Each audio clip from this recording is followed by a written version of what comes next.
The morning sun cast long shadows across the dusty streets of Dodge City, Kansas, as 12-year-old Emma Grace Wilkins stepped out of the ramshackle orphanage that had been her home for the past 3 months. The year was 1886, and the frontier town buzzed with the usual sounds of cattle drives, saloon music, and the distant whistle of the Atchison, Topeka, and Santa Fe Railway. "Hi, how are you? Sorry to interrupt your story. But what I'm going to ask you is really quick, and it will really help the channel to grow and create new stories. Just click below the video image to subscribe. You'll be doing an act of kindness and encouragement to those who are just starting out. Thank you very much, and continue with your story."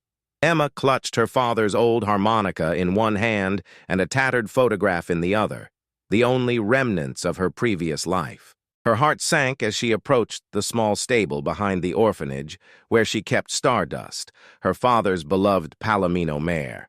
The stall stood empty, the gate hanging open like a mouth frozen in surprise.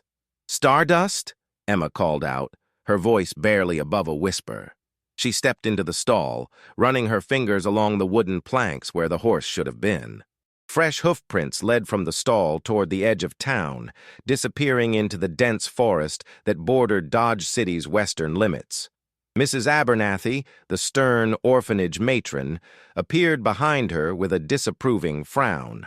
"That horse was more trouble than she was worth, child. Perhaps it's for the best." "No!" Emma spun around, her green eyes blazing with determination. "Stardust is all I have left of my father. I have to find her." The older woman's expression softened slightly. "Emma, dear, that forest is dangerous. There are wild animals, bandits, and worse things that roam those woods. A young girl has no business—" "I'm going," Emma interrupted, her jaw set with the same stubborn resolve that had once defined her father, Marshall Thomas Wilkins. With or without permission. As Emma gathered her meager belongings, a worn saddlebag, her father's old canteen, and a small knife he'd taught her to use, she couldn't shake the feeling that Stardust's disappearance wasn't accidental. The mare was too well trained to simply wander off, and the gate latch was complex enough that it couldn't have opened on its own. She studied the hoof prints more carefully, noticing something that made her blood run cold.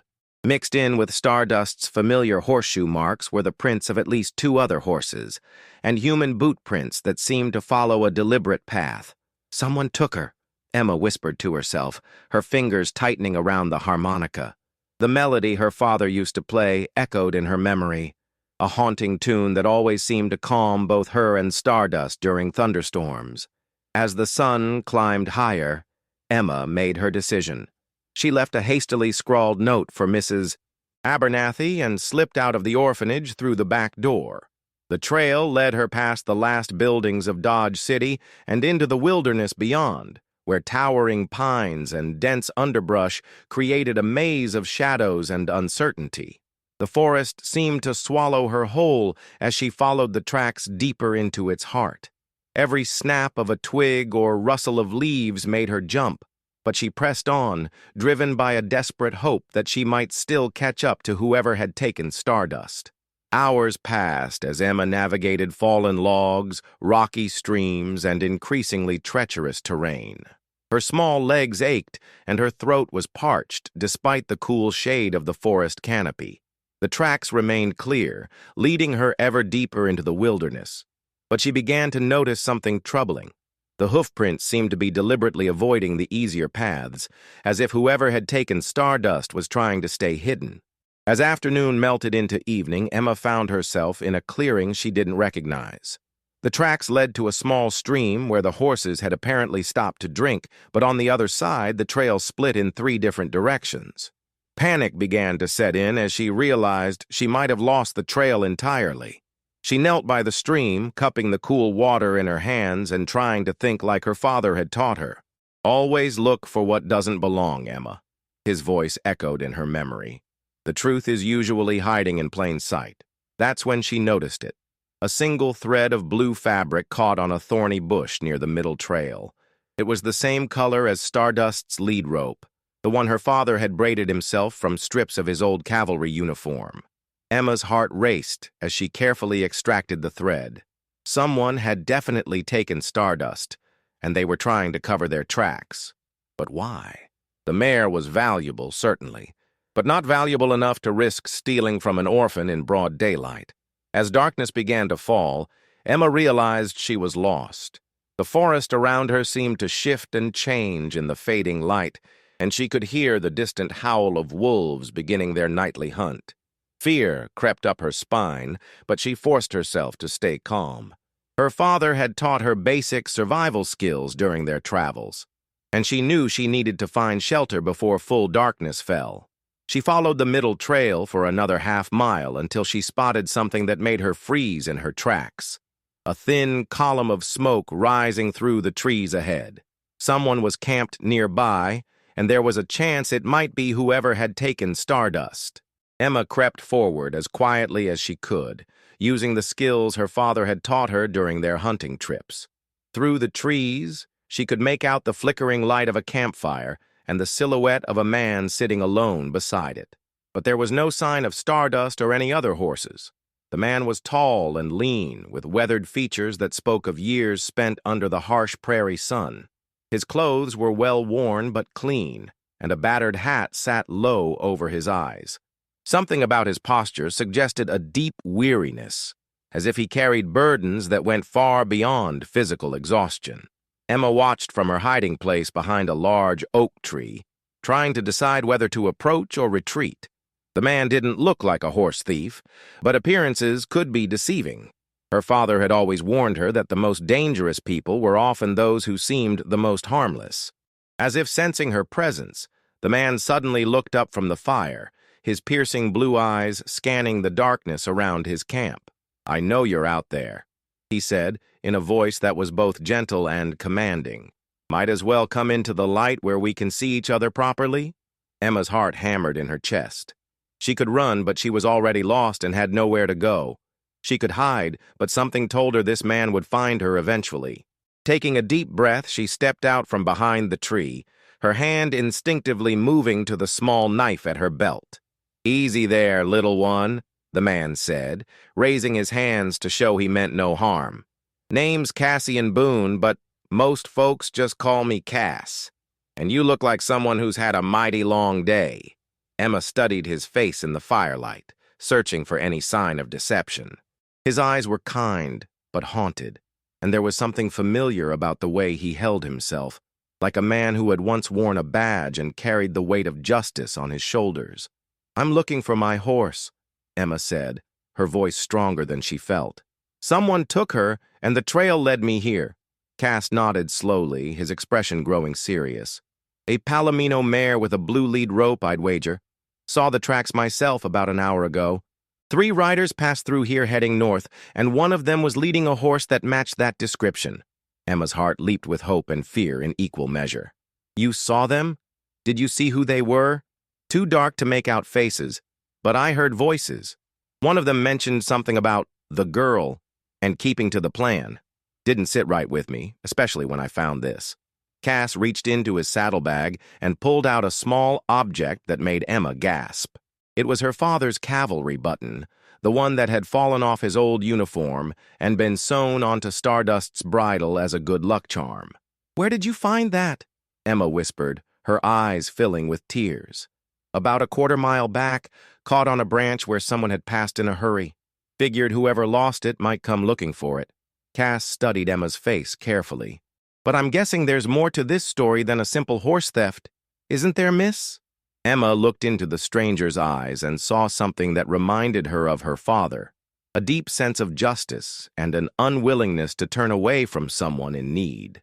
For the first time since Stardust had disappeared, she felt a glimmer of hope.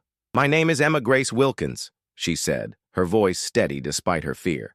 "And I think someone took my horse to get to me." The campfire crackled between Emma and Cassian Boone as the night deepened around them. Cass had offered her food and water, which she accepted gratefully, but his weathered face remained guarded as he listened to her story. "Wilkins," he repeated slowly, his blue eyes studying her face with new intensity.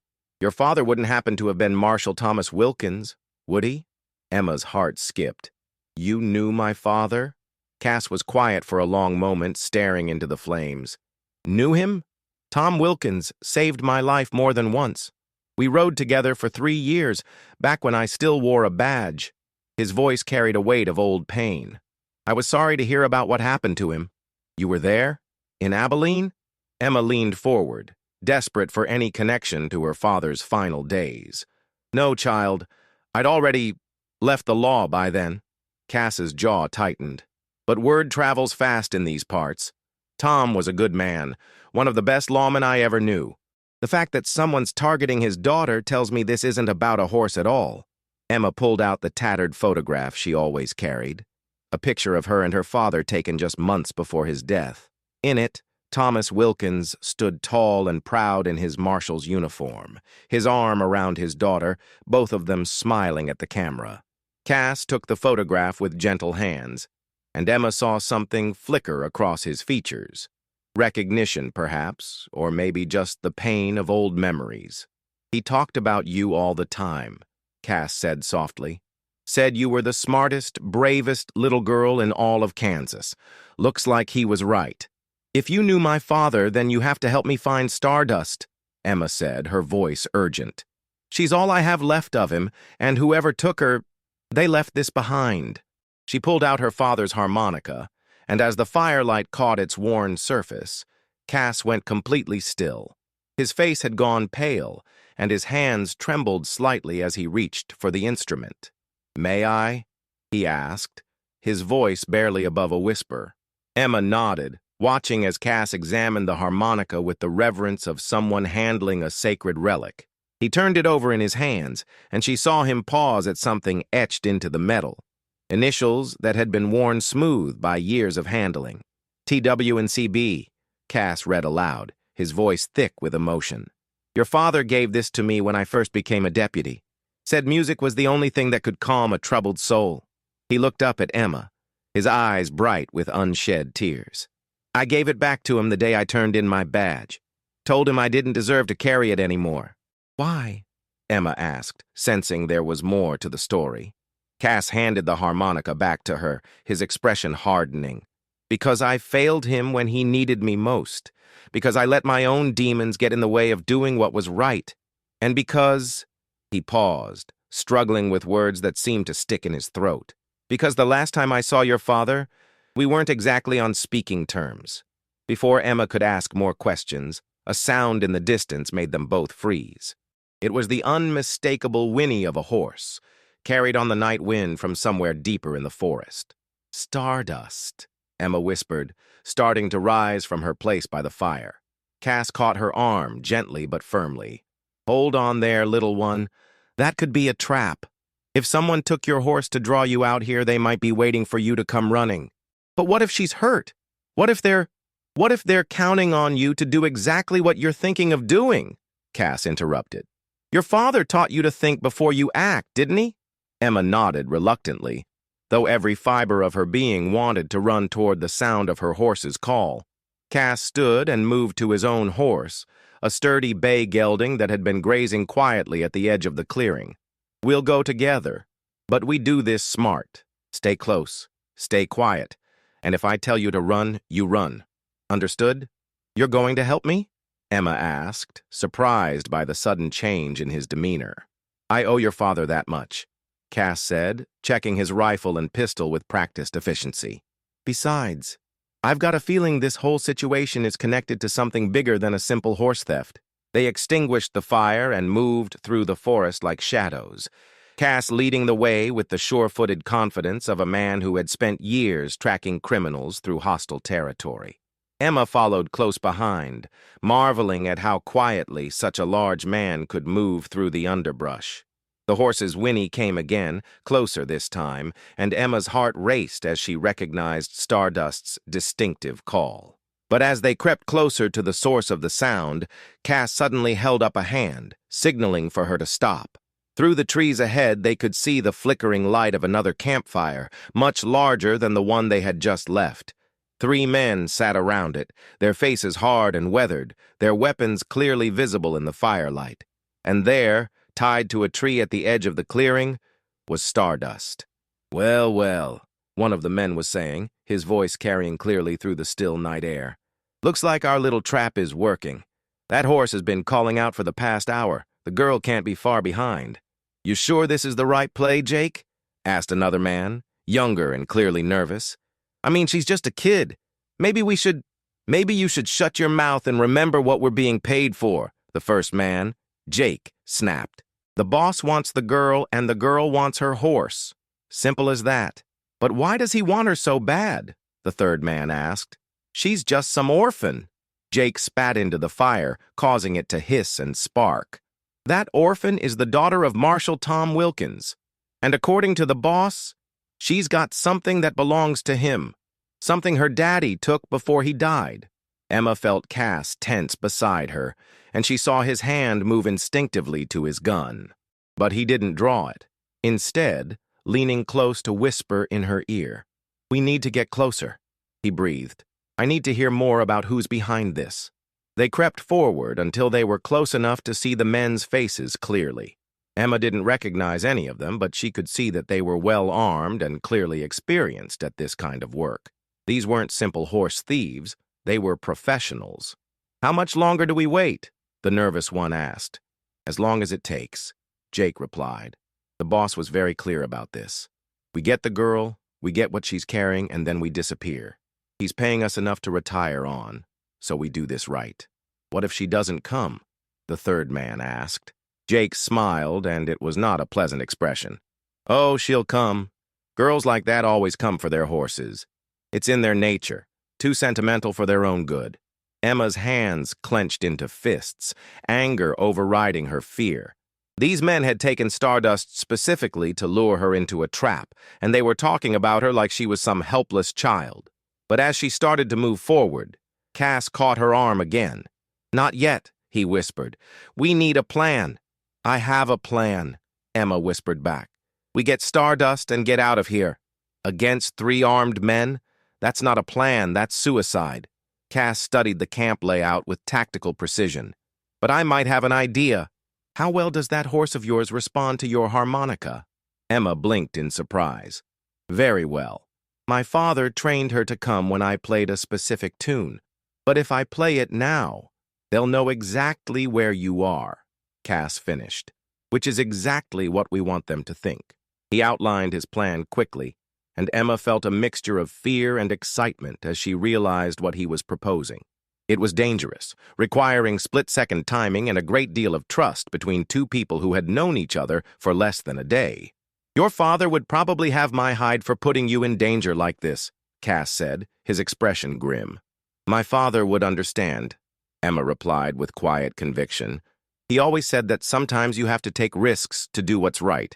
Cass looked at her for a long moment, and she saw something shift in his expression, a recognition of the courage and determination that had defined her father.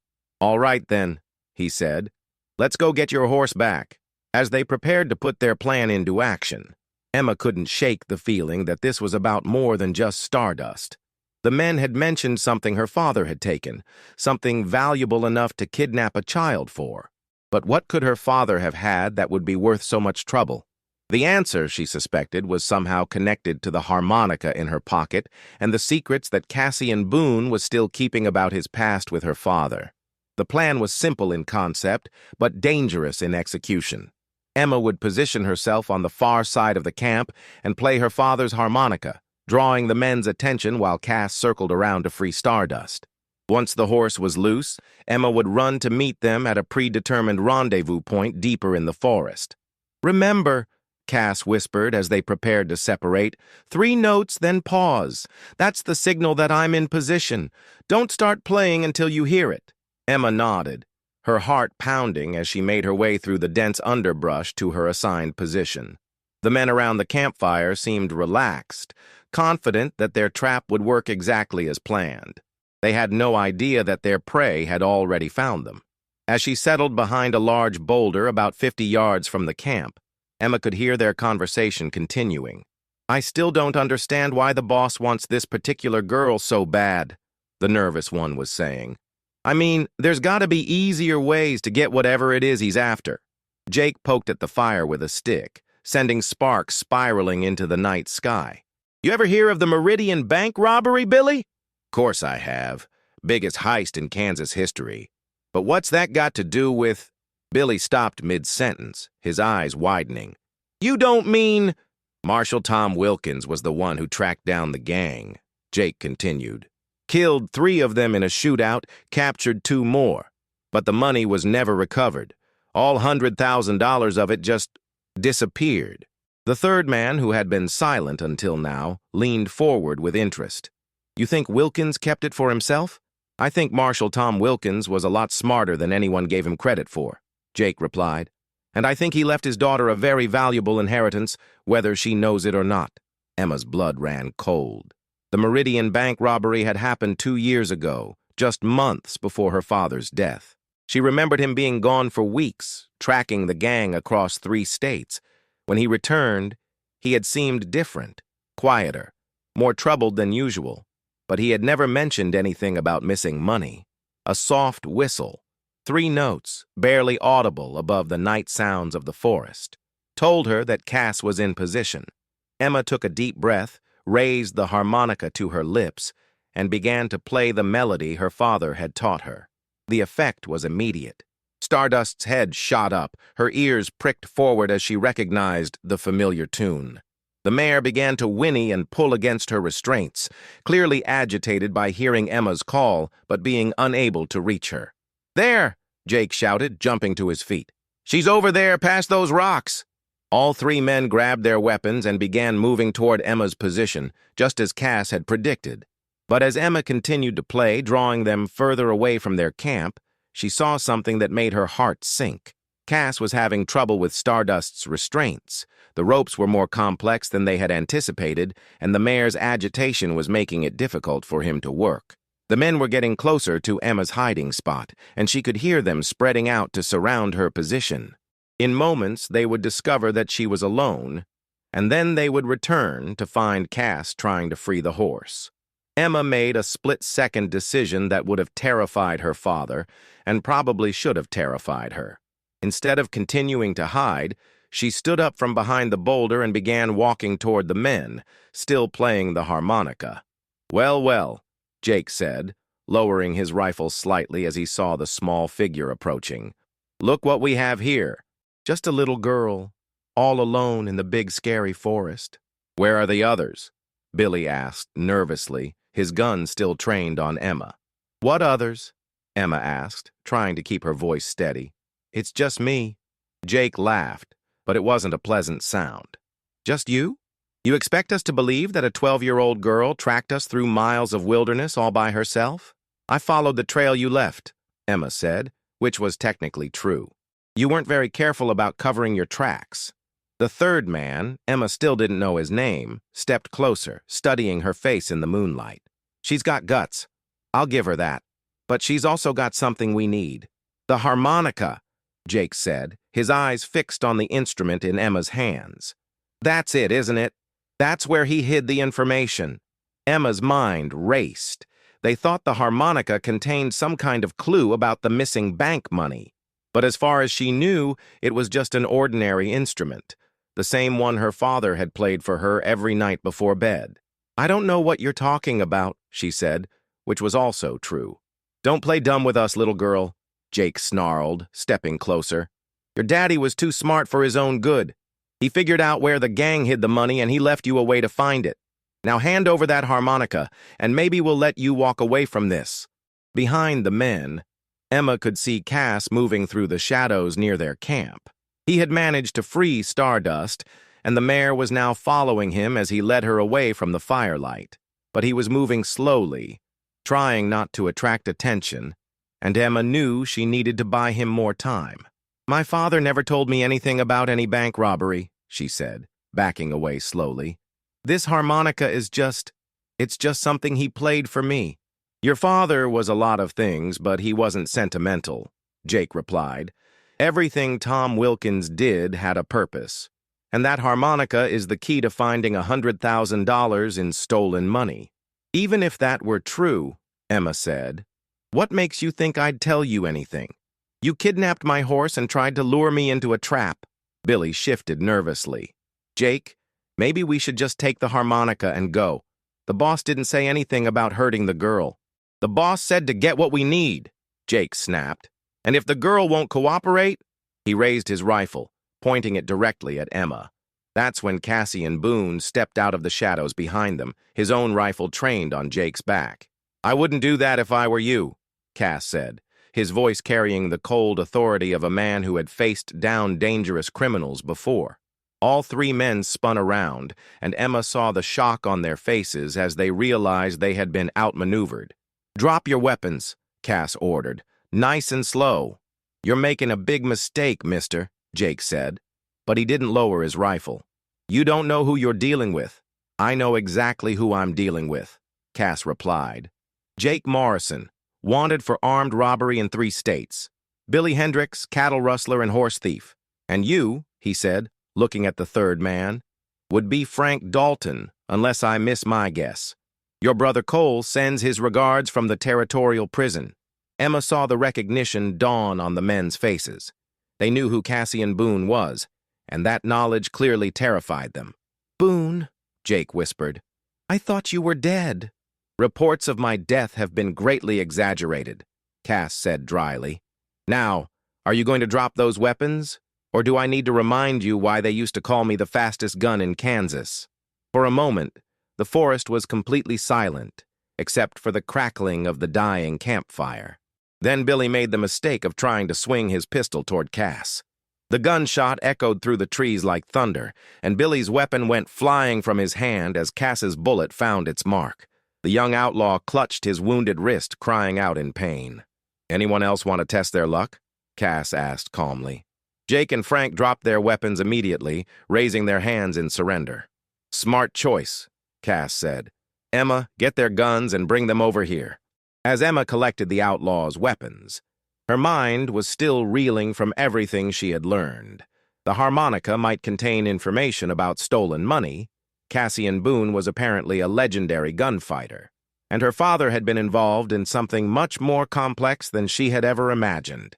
Now then, Cass said, keeping his rifle trained on the 3 men, let's talk about who hired you to kidnap this girl. And don't even think about lying to me. I've got all night, and I'm not feeling particularly patient. Jake glared at him with undisguised hatred. You can't prove anything, Boone. We were just camping here when the girl showed up. Is that so? Cass smiled, but it didn't reach his eyes. Then I suppose you won't mind explaining why you have a bill of sale for that Palomino mare that's dated 3 days ago and signed with a forged name. Emma's eyes widened. Cass had been busy while she was distracting the outlaws. You're bluffing, Frank said, but his voice lacked conviction. Cass reached into his coat and pulled out a folded piece of paper. Found this in your saddlebags, along with a very interesting telegram from someone in Dodge City, someone who seems very eager to get his hands on Marshal Wilkins's daughter. As dawn began to break through the trees, casting long shadows across the forest clearing, Emma realized that their adventure was far from over. The truth about her father's final case was finally beginning to emerge, but with it came new dangers and revelations that would change everything she thought she knew about her family's past.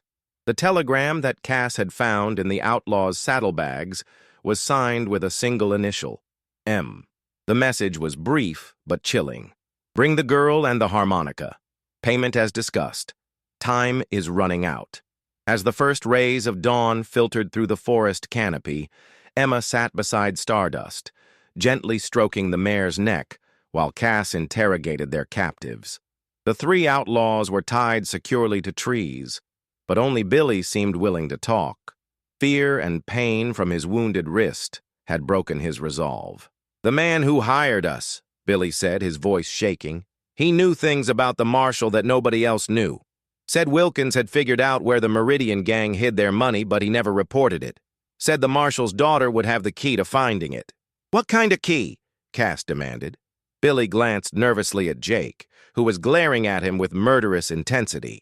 He said it was hidden in plain sight, something the marshal gave to his daughter that looked innocent, but contained a map or code. Emma looked down at the harmonica in her hands, turning it over carefully. In the growing daylight, she could see details she had never noticed before. The metal was worn smooth in most places, but there were tiny scratches and marks that seemed almost deliberate. "Cass," she said quietly, "look at this." He knelt beside her, examining the harmonica closely. "These aren't random scratches," he said after a moment. "They're too precise, too organized. It's some kind of code." "But I don't understand," Emma said. "If my father hid information about stolen money, why didn't he just turn it in? He was an honest man." "Your father was the most honest man I ever knew," Cass agreed. "Which means if he kept this information secret, he had a damn good reason." Jake finally spoke up, his voice filled with venom.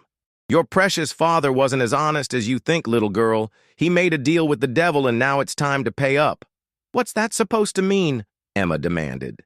"It means," said a new voice from the edge of the clearing, "that your father discovered something that could have destroyed a lot of important people." Everyone turned to see a well-dressed man emerging from the forest, flanked by two armed companions. He was older, perhaps in his 50s, with silver hair and the kind of expensive clothes that spoke of wealth and influence. But his eyes were cold and calculating, and Emma felt a chill run down her spine as he looked at her. "Mr. Morrison," the man said to Jake, "I'm disappointed. This should have been a simple retrieval operation. We had everything under control until Boone showed up," Jake protested. The man's gaze shifted to Cass, and Emma saw something flicker across his features, recognition mixed with old hatred. "Cassian Boone," the man said softly. "I wondered when you might surface again. It's been, what, 3 years since you disappeared after that unfortunate incident in Abilene?" Cass's face had gone pale, and his hand moved instinctively toward his gun. "Hello, Marcus. I should have known you were behind this. You two know each other?" Emma asked, looking between them. "Oh, yes," Marcus replied with a cold smile. "Mr. Boone and I have quite a history, don't we, Cassian? Though I suppose the young lady doesn't know about your fall from grace." Emma saw Cass flinch as if he'd been struck. "That's between you and me, Marcus. Leave the girl out of it." "I'm afraid that's impossible," Marcus said, stepping closer. "You see, Miss Wilkins, your father discovered that the Meridian Bank robbery was not what it appeared to be. The money wasn't stolen by random outlaws. It was taken as part of a carefully orchestrated plan to cover up some very serious financial irregularities." "What kind of irregularities?" Emma asked, though she wasn't sure she wanted to know the answer. "The kind that could have sent several prominent businessmen and politicians to prison," Marcus replied. "The kind that your father was prepared to expose until he realized what it would cost him." Cass stepped protectively in front of Emma. "Tom never would have taken a bribe, Marcus. Not from you or anyone else." "A bribe?" Marcus laughed. "Oh, Cassian, you still don't understand, do you? Your friend Tom Wilkins didn't take money to keep quiet. He took something much more valuable." Emma's heart was pounding as she tried to follow the conversation. "What did he take?" Marcus's eyes fixed on her with predatory intensity. "He took a promise, my dear.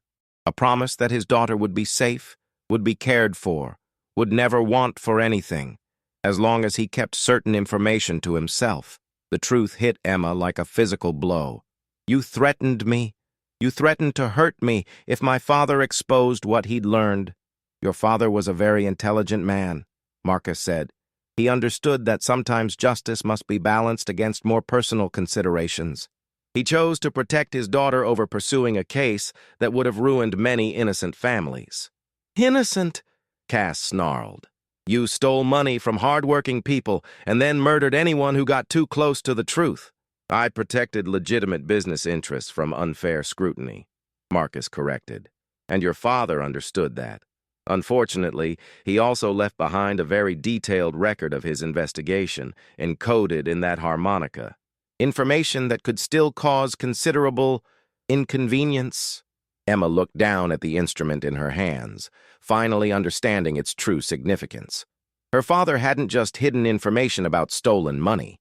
He had hidden evidence of a conspiracy that reached into the highest levels of Kansas society.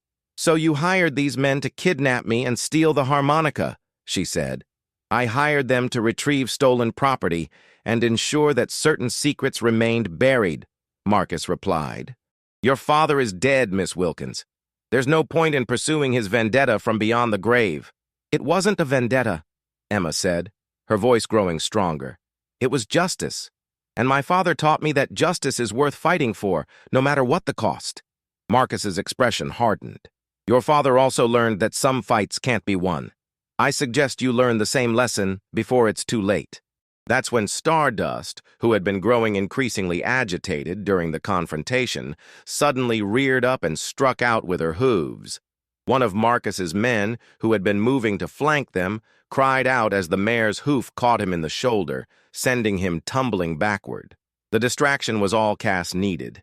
His gun was in his hand and trained on Marcus before anyone else could react. I think this conversation is over, Cass said quietly. You can't shoot all of us, Boone, Marcus said, but Emma could hear the uncertainty in his voice. Maybe not, Cass agreed, but I can definitely shoot you, and I'm thinking that might solve a lot of problems. For a long moment, the clearing was silent, except for the sound of birds beginning their morning songs. Then Marcus smiled, a cold, calculating expression that made Emma's skin crawl. You're forgetting something, Cassian, he said. I know what really happened in Abilene. I know why you left the law, and I know that if that information became public, it would destroy what little reputation you have left.